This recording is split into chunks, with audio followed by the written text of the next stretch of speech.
In this video I'm going to teach you how to shoot a card out of the deck, just like this. By the way, my name is Kareem. If you're new here, welcome to my channel.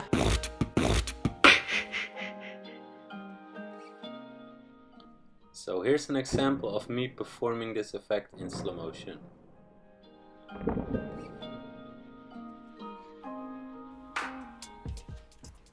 Okay, so the first thing we're going to do is put our ring finger, middle finger and index finger on the side of the deck and grip it in this position like I'm showing you right now and hold it very tight.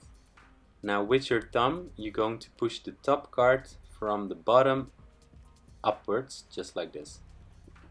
One more time, hold it in this grip and push up and the card should spin.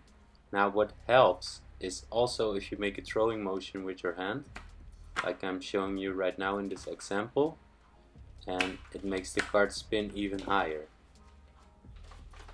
And one more time from a different angle.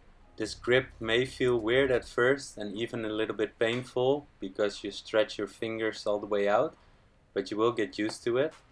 And make sure to put your thumb in this position and put a lot of pressure on your thumb while you're swiping it up, and you will get it. Just keep on practicing and good luck. So I hope this video was helpful, and if you liked it then please make sure to click the like button down below. Also subscribe to my channel, you can subscribe right here. Make sure to hit the notification bell so you get notified every time I upload a new video, and I will see you next time.